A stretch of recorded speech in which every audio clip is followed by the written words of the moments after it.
Brilliant.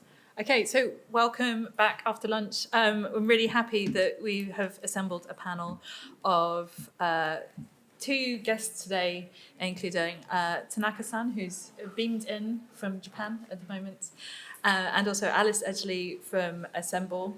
The reason why we've brought these people together was because Tanaka-san, who is a businessman in Japan for Spec Lab, has developed a series of projects which are specifically around creative reuse, and was very important to me in the writing of a book I've developed called The Architecture, Building for Change, the Architecture of Creative Reuse, which looked particularly at the Kamakatsu Zero Waste Centre, which I think is an excellent exemplar of a lot of the infrastructure that we needed to be building within Europe at the moment, which is very sorely missing.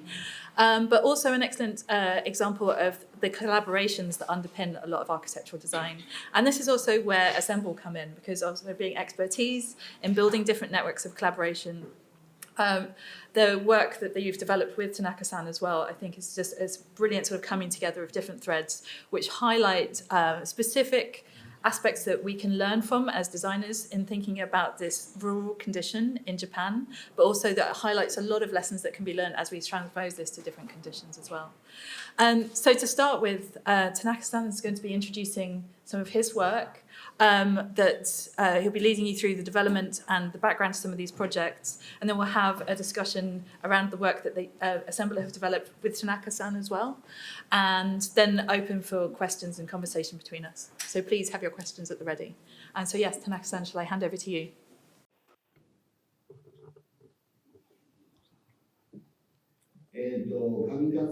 So this is Kamikatsu.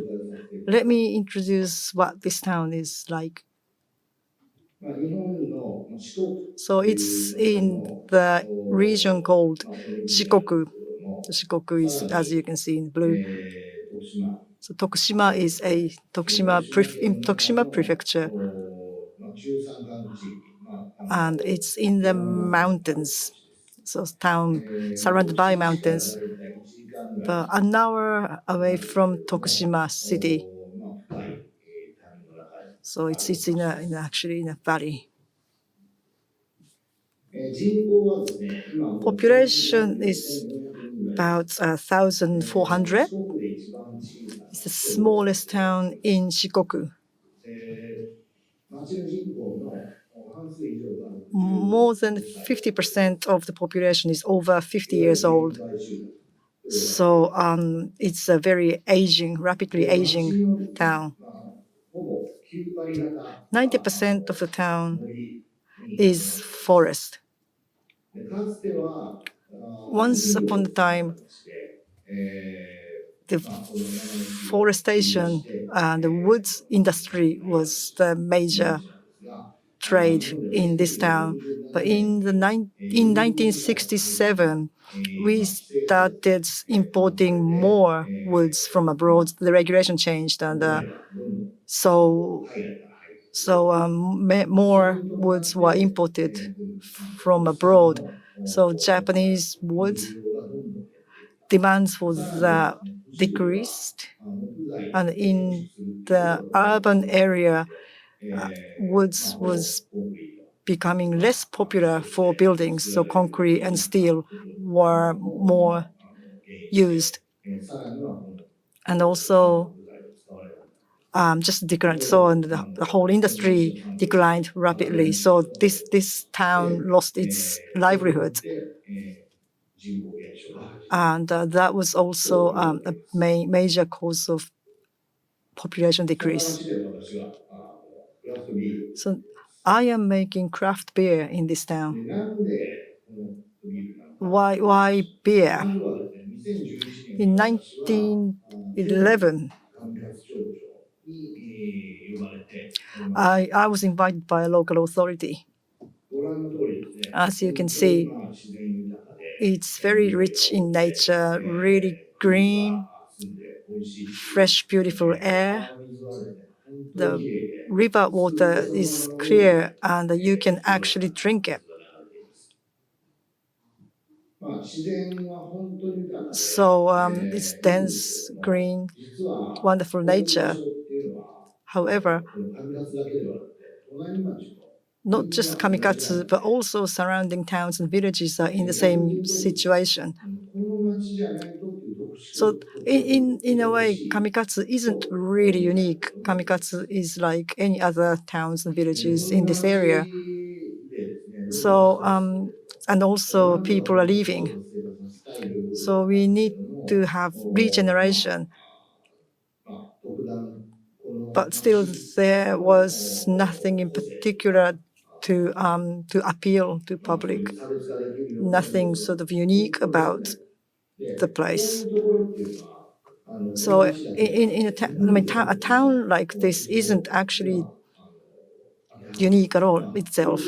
So there are many villages and towns like here all over Japan. So this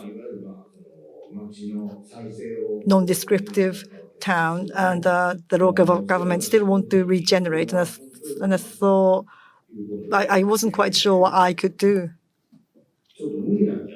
And I almost gave up on the idea. Then, but this isn't really a touristy, but do you want to go? Was the suggestion by the local government. So this is what they called refuge station.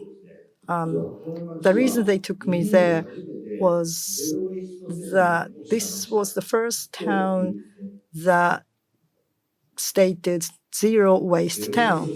So what is this zero waste concept? I had never heard of it. So I asked, what is that? In 2003, so this town declared zero waste. So there's no try to reduce waste. So there's no rubbish collection trucks in this town. So there's nothing like refuse collection in this town. So all the people here have to bring their own rubbish to this garbage station. So in order to have zero waste, so these trash, you can't just leave the rubbish in this garbage station. So they have to be recycled and reused. So everybody has to separate household rubbish. So there are 40 different categories of rubbish. So, but separating refuse, by doing that, the percentage of recycling is 80% in this town. In Japan, the local authorities made this data public. 20% of recycling rates in all over Japan. So this town is 80%. So it's a lot more than the national average. So this is the garbage station. So from the elderly to children, everyone is bringing in their household rubbish here for recycling. So they're separating each item, like as you can see here. I couldn't believe my eyes when I first went to see this. So I mean, no refuse collection. That's like impossible. I really couldn't believe it, but this was just so unique. So I thought this is something that the town has to be proud of. But nobody knows apart from the people living here. So it's in the countryside. So they weren't really they really don't know how to share this great activity. So I thought we just have to let people know what they're doing here, and also this would be a great opportunity to show what this town can do. So I decided to build a brewery. So this is our brewery and restaurant. So this building was set up in 2015. So this facade was made by reused. Actually, all these windows were collected from the garbage station, and outside wall were made by timber, reused timber. So this is a brewery and a restaurant.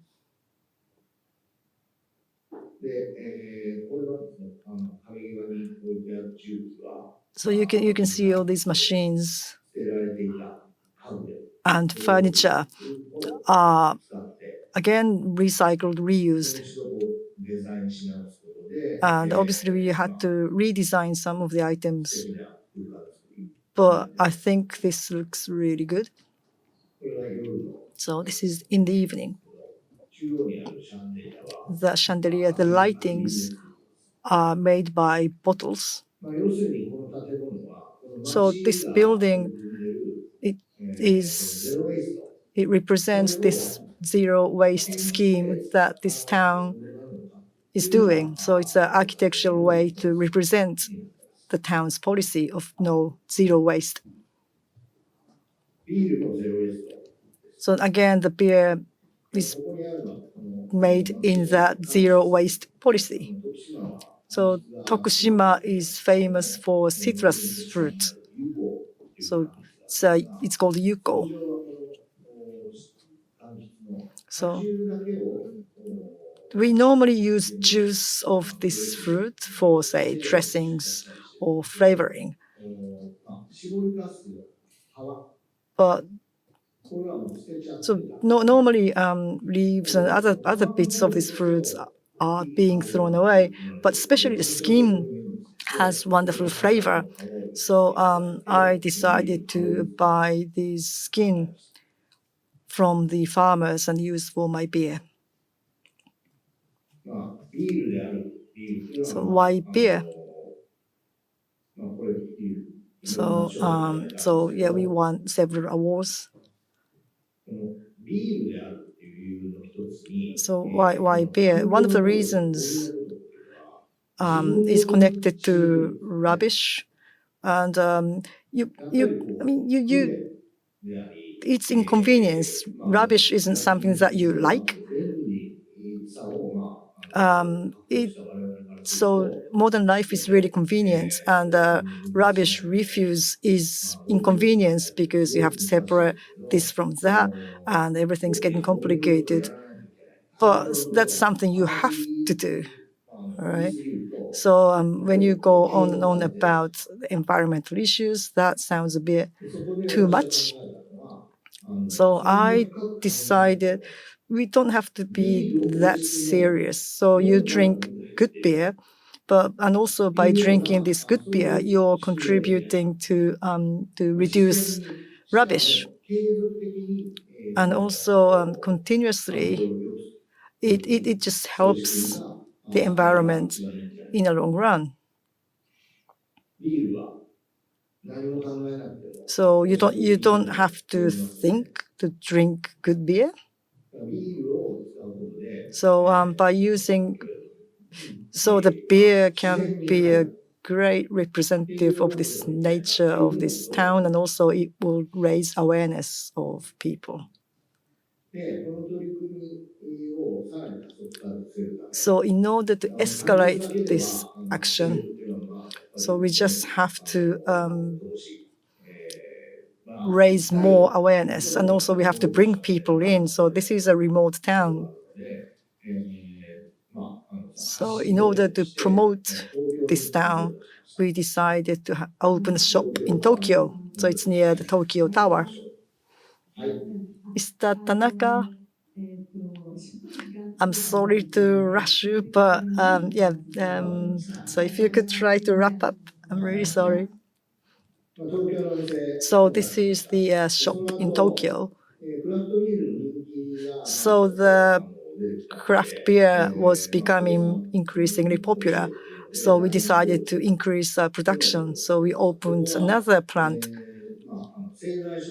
So this used to be a timber factory. So it was the main industry in this town. So we decided to start over again from where the something once was livelihood of this town. So this is the tower of the brewery. So this is the interior. This is the tasting tower. So this is where we can. So you can actually make your original beer. So this is the tasting area for the new beer. So now this is Alice and the company when they visit us. So this is the opening reception. The town's population is 1,400 people, and we had 250 visitors for this opening. And also in this town, so we decided to make the zero waste a brand. So this is the zero waste center. So again, this is reused timber. So this is where people in the town should use, and so we want people to love this building. So the windows were also made by reused windows from houses, buildings in this town. So this is another example of the zero waste building. There's a hotel. So again, we want visitors to stay in this town. And again, that means more waste. So when you check out, we encourage the guests to take their rubbish to this trash center station and do exactly what the townspeople are doing. So, and also we hope that that would raise awareness of these visitors. This is the site in the morning. You can have your breakfast with this wonderful view. So we are encouraging and expanding this zero waste scheme, and we turn this into a brand. And there's a lot more that we need to do, and challenges obviously that we are still facing. But this is what we've done so far. Thank you.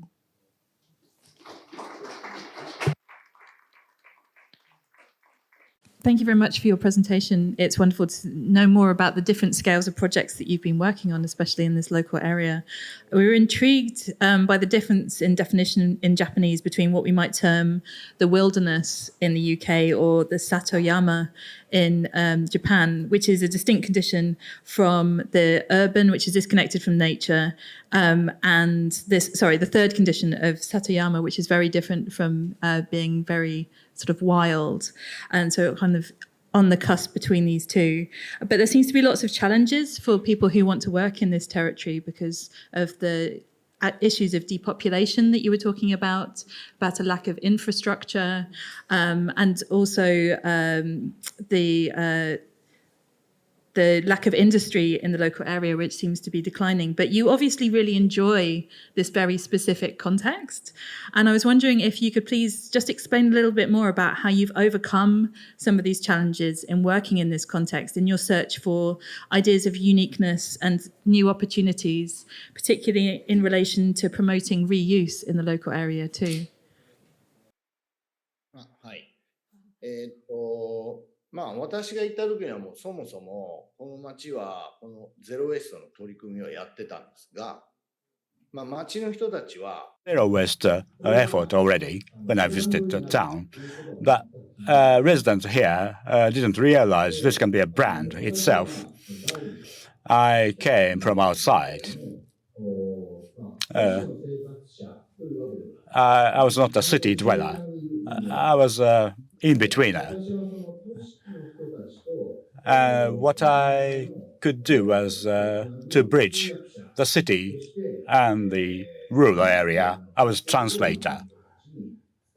I can tell to the town residents what they can do, and that made a project.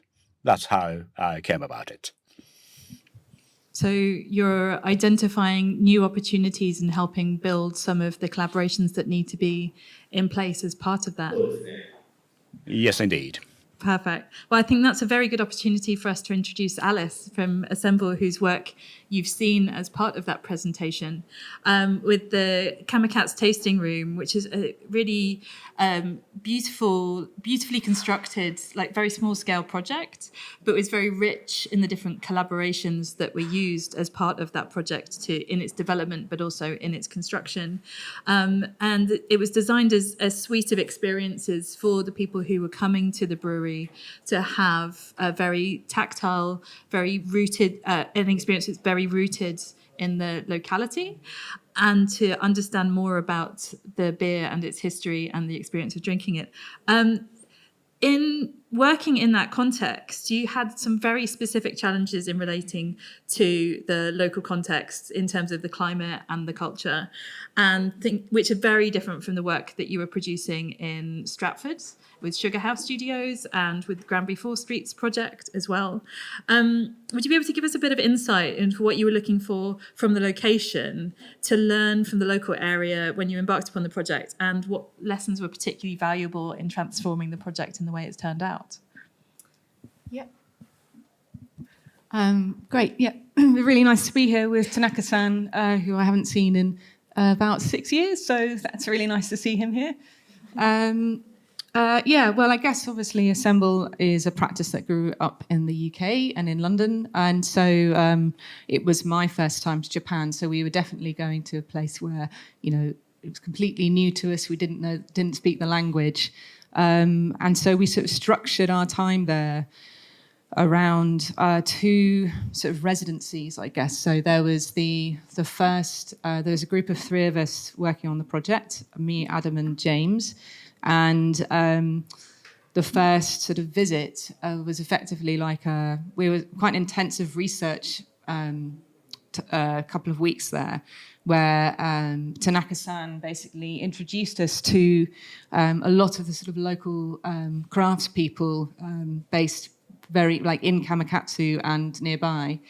It was amazing. It's an incredibly beautiful landscape. And as Tanaka-san was saying, it's sort of historically been a sort of thriving timber industry.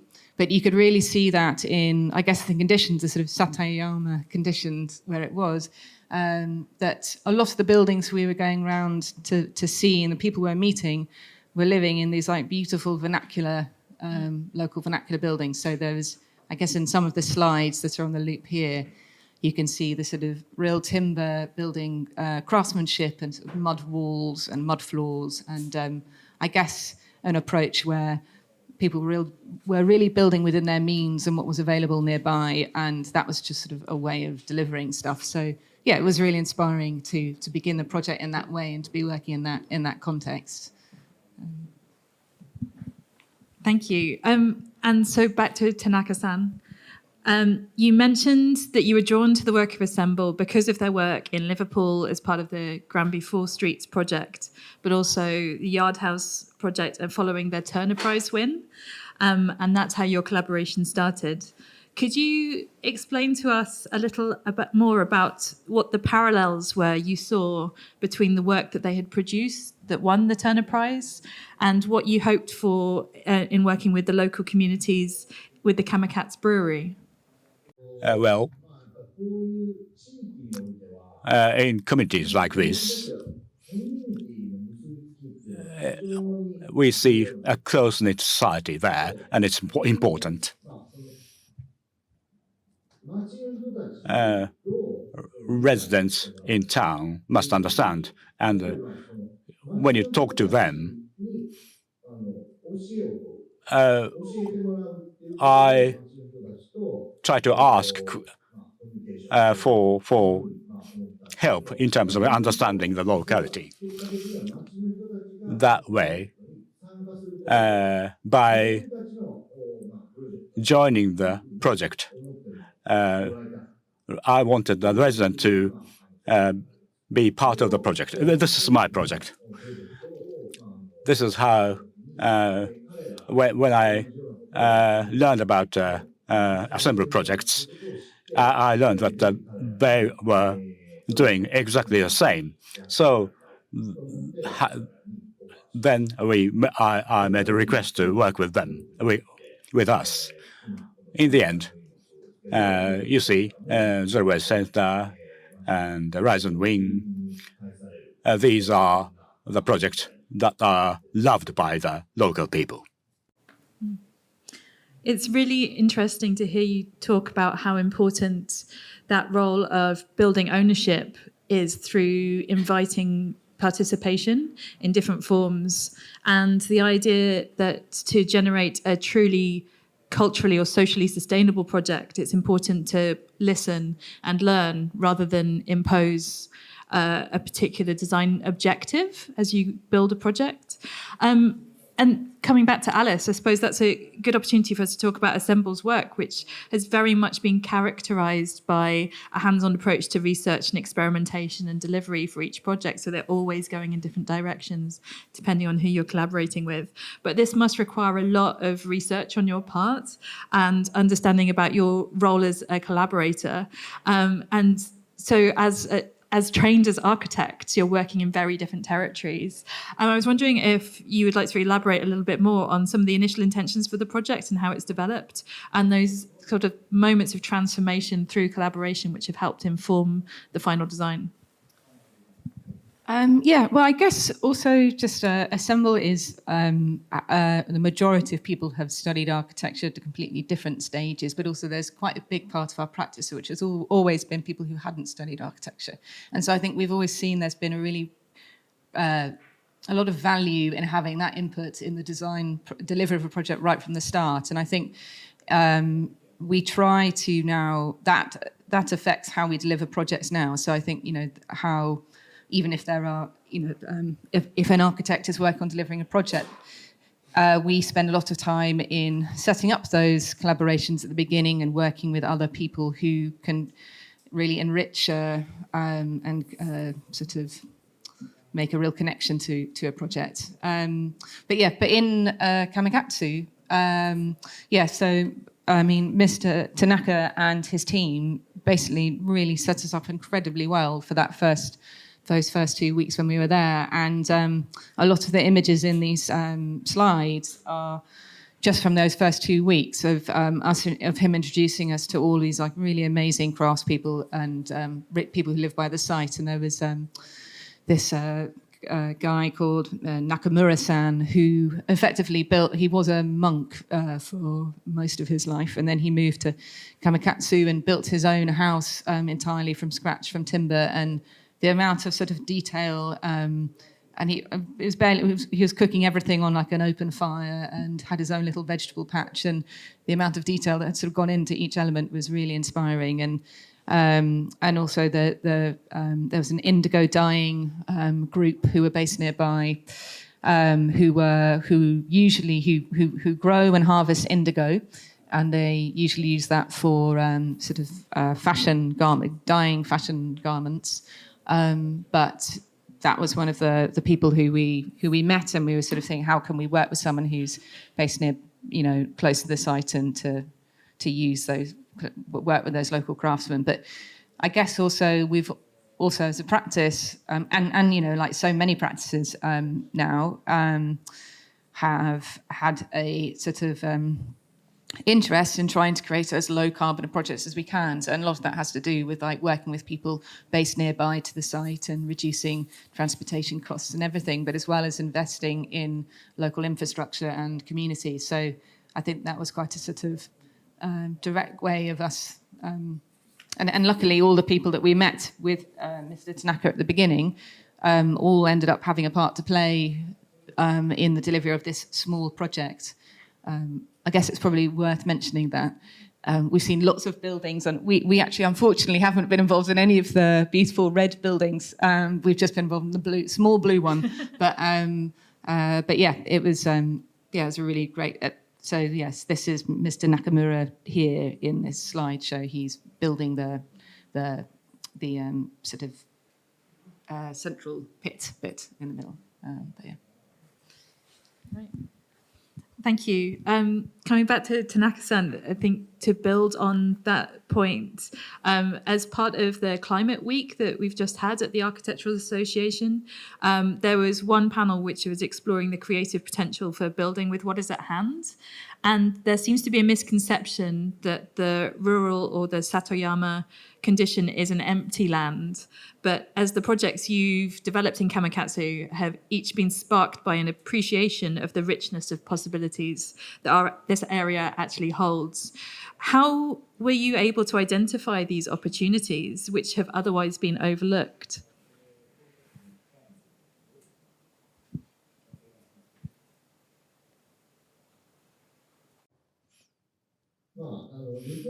In Japan,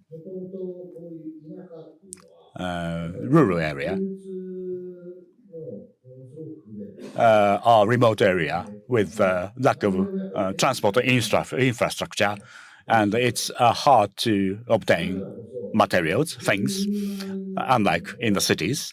So you use what is available at hand. That's our wisdom. And wisdom is there. You don't have to buy stuff.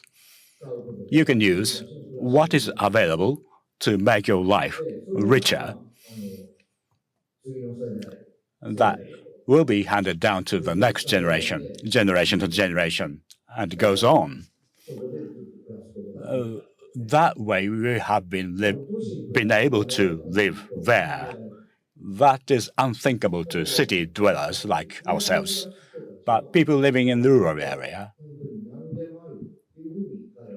they think there are things, everything is available for them. Think about COVID.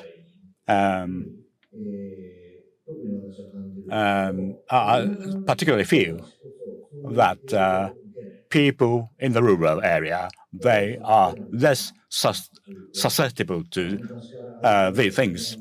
Because they have a traditional lifestyle and that they can go on and survive, keep on living. They have the wisdom to live like that, and I feel it that way. And we often talk about sustainability of creative reuse of materials and buildings in environmental terms. But as you've demonstrated with Rise and Win, there's also an economic side to this too. Do you see this as having potential for a greater scale of self-supporting projects, even outside the rural area? Well, in Japan, our houses have been wooden houses. Timber has been the materials that we used. Things have changed though. But Japan is a forest country. That means that we can make better use of wood. And the shift is happening. It's not like it's not that rural areas is making this effort, but in cities there are people who are thinking that way. They are looking at things and looking for opportunities to use whatever they have at hand. I think this can be possible, and I think Japanese people have that sort of skills and techniques, and we have research capabilities.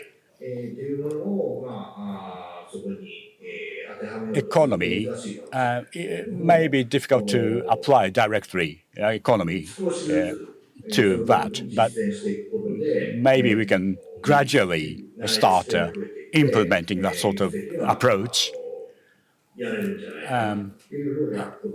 technically and technologically we can do that, and I feel that way living in the rural area.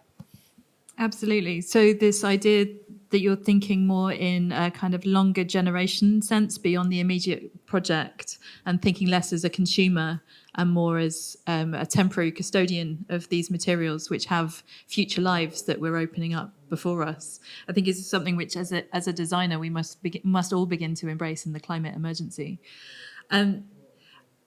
Alice, coming back to you, do you see similar opportunities that need to be built in the UK, which are as yet underdeveloped, which we could learn from your experience in rural Japan as well? And what kind of strategies and systems do we need to put in place as designers and collaborators to help these to flourish? I think probably the thing that was great about this project is not necessarily, not really that it was in Japan. Obviously that was great, but I just meant that we were able to have such a sort of hands-on involvement in it because it was a small project. I think it's a lot easier to do that on smaller projects, and often when we've been working on projects that are more direct sort of art commissions, that also means that the brief is way more open. So you can expand how a project might be delivered a bit more easily. But I think just looking at how, that's always been something that we've been trying to do and assemble successfully and not successfully, but how to bring some of those like sort of more relationship building, I guess, and hands-on experimental art practice, I guess, into more traditional architectural design projects. And I think, they just often need to be approached in this, like we found that they need to be approached in a slightly different way. Like there's a lot more time at the beginning that goes into research, and be able to sort of make time for that, to spend time speaking to people, getting to know an area really well, like building those relationships. It's not just about the design, it's about sort of creating the world that you're building, understanding the world that you're building in, and that being a part of it. And it's also just really enjoyable. Like it's really nice actually having that whole relationship sides to projects, makes them a lot more lively. But and I think also factoring into that, like recently we've tried to bring in more sort of residency aspects, I guess, to our projects of how we're working on things, like whether there can be time that's definitely dedicated just to testing materials, researching new materials, how they might be delivered. And it's a challenge with, the sort of the timescales and budgets of traditional projects to look at how we can adjust that to make space for that stuff. And it's just, I guess, talking with the client about how to shift those things a bit. And because obviously most of the time it just requires more funding, really, or at least adjusting the funding a bit somehow.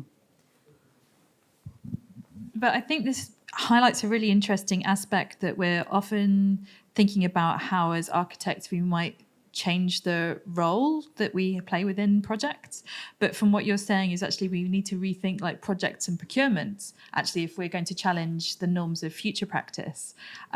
So how is it that you actually go about that? Are you always approaching it from an art perspective, or have you found other leeway that you're able to exploit within that?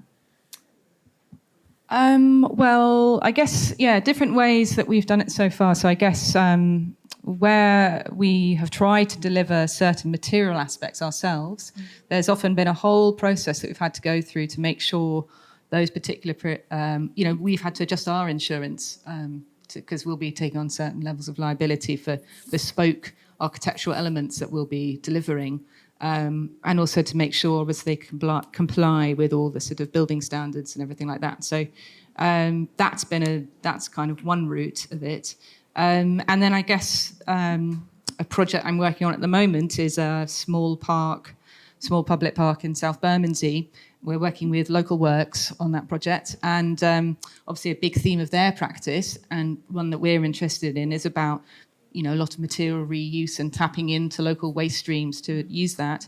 And so that's been talking with the clients and the QS about basically extending the construction program so we can have a time at the beginning for storing all of this waste material and somewhere to store that, and also asking a lot of Southwark Council as well, that we can, what sites can we access to store this materials, what sort of waste streams or bits and pieces they have they might not be using, how can we use that? And I guess it's a whole range of conversations, but yeah.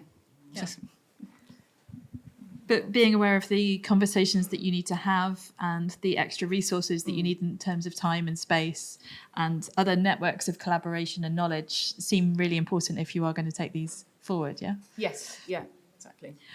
I'm very aware of the fact that we're running out of time very quickly, but do we have questions from the audience? If you could put your hand up and then we'll try and see how many we can squeeze in.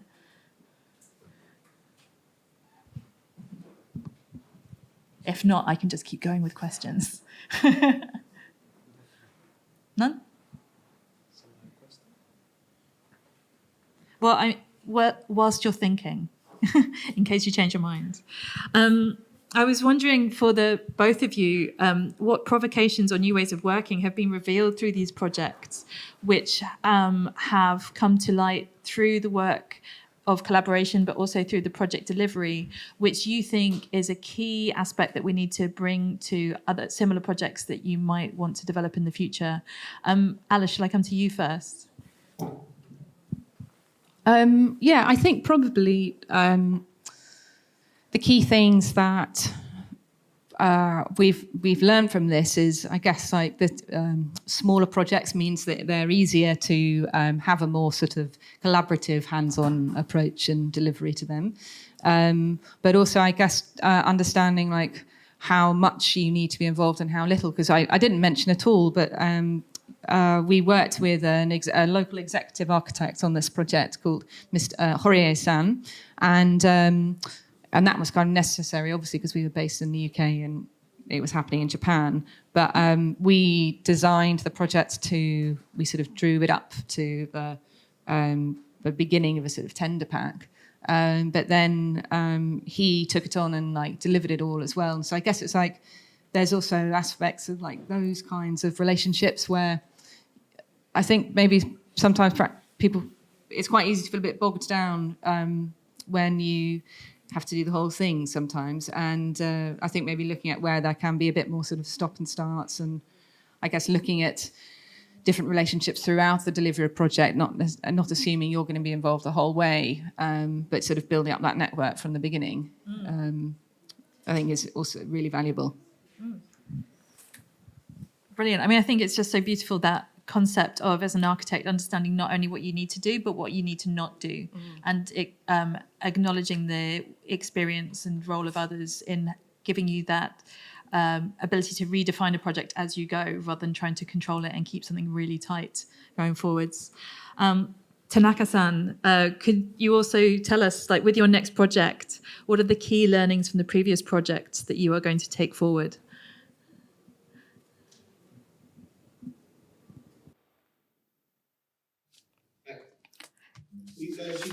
So, sorry to repeat myself, but the communication between the local people, that's the most important thing, I think. So local people in the community knows what to use from what is available to them. However, they tend to be shy, so they wouldn't come up to you to tell you. So it would be really rare. So we have to seek for their advice. So in order to ask them to share the knowledge, and I think architecture is the sort of means for the communication in a way. So we have to ask them, explain the situation, explain a project, so to become friends with them. And in that process, they would be happy to share their knowledge. So getting to know each other is an important thing. And also there are lots of things that I want to learn. There are lots of things that I still don't know yet after all these years. So I think that's something I learned from what we've done for now. And we want to continue the dialogue for my next project. but there's not much time because it's aging, rapidly aging. So those who have got the knowledge are dying. So we need to pass this precious knowledge to the next generation to come. So we really need to learn, and we are actually running out of time to do so. I think that's a very important challenge to the students in the room as well, about the importance of building those networks so quickly and to learn from your potential collaborators and find new ways of transposing that to a future condition, because that's a really exciting creative challenge about how you can form a lineage and also intervene, think about how it can find new contexts and new applications in the future. But this idea of seeking advice rather than expecting people to tell you, I think is something that Assemble have definitely demonstrated through their work, rather than expecting these things just to come to the fore, taking the time to build those networks, which I think is a really underappreciated aspect of the project development, because it's invisible. We see the project as it's built, but we don't actually get to see how those collaborations and those networks are built. And it's so important to build those dialogues. So I suppose just to round up, because we've got about 2 minutes left, I was just wondering what you think the role of design might change if we are to make better use of the resources around us, and how we can use that in confrontation, especially with the climate emergency, but also in terms of thinking about these networks of knowledge that exist within these aging populations. Alice? Well, I guess the ideal thing would be is that if the conversation is happening more widely, and that work can be distributed a bit more for projects, so that it's sort of, there could be multiple smaller scale localized projects that can be delivered, and look at how that can happen. I think that would be a great thing. But that sounds like what's happening in lots of architecture schools at the moment, which is great. And so I think students are in a good place to start to practice in that way. I think just the more people working in the built environment can be researchers, designers, as well as just good good people person is a good thing. And to sort of look at, the immediate locality of where they're working, how they can make a bit of a difference there. That would be great. That'd be awesome. So to get very specific about the context you're working in, rather than a kind of generic, abstract approach. Yeah, the kind of specificity of it. Tanaka-san, do you have more that you would like to add as well about this idea of the creative reuse in the future and the challenge to future generations of designers?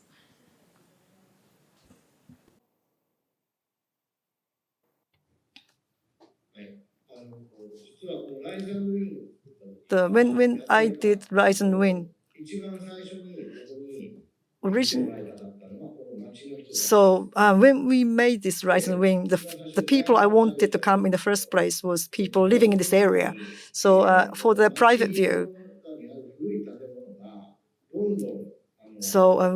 we wanted to point out that all these old buildings were being demolished.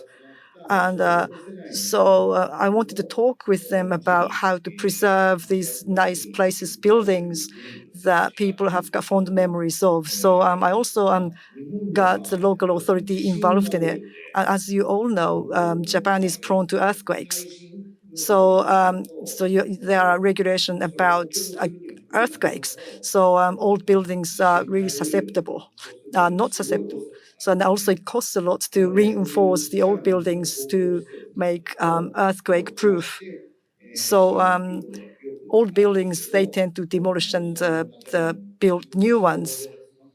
So that means with these buildings, all these memories are being lost. And there are many people who are sad about this. And actually in that private view, people were talking about it. So when they saw this building of Rise and Win, we were waiting for a project like this. So we were sad, not the buildings, but the memories were being lost with the buildings. But this brewery has memories, and also in an updated version in a way. So this is something for the next generation, and also it's a building that carries old memories. So it also tells the history of this place. So the whole process of this building, and they were really touched to learn that background of this brewery, and all the local people are happy to support this because it has everyone's memory, and it will be carried on to the next generations to come. And I was really touched to hear that. Great place to conclude. Yeah. And I just wanted to say, if you get a chance to go to Japan, do visit Kamikaze Village. It's not as far as you think, and it's a fantastic place to visit. It's so beautiful. And in case you're wondering if the hotel you stay is connected to the village sorting center, waste sorting center, it doesn't smell. It's the whole compost is sorted at each household. So each household is given like a machine to namagomi compost, I think, to process the compost, the food waste and so forth. So the only thing that is brought to the hotel is recyclable materials, and probably some things are not recyclable. I think is a high percentage of everything being recycled, but there are certain things you can't recycle. But another point I wanted to make, because I have been there, and there is a shop in the reception area where all the villagers bring in the stuff that they don't need anymore, like old plates, cups, and so forth. And people were encouraged to not buy, but just take them. The only thing you're required to do if you take them is to record how much you've taken by weighing whatever you're taking with a weighing machine there, and record that, and that's it. So, but the funny thing, they have Instagram, and quite often things go missing because people think that they can take whatever. So like a clock that's hanging on the wall, actually people take it home, and people at the hotel is saying, please bring back whatever you've taken, whoever taken this clock, it belongs to the hotel. It wasn't part of the shop. But it's a really, really beautiful and successful example of how a village can be revived and everyone kept happy. And it's also the fact that it's transnational, I think is a great thing. I think, it's a two-way thing. But, and it's been wonderful to hear from both Tanaka-san and from Alice about the ways that richness has been built upon, that it always existed, but these projects have been able to bring them to the fore because of this very invisible label, the hard work that you've put in. Thank you so much for sharing that with us. Thank you. Round of applause, please, everyone.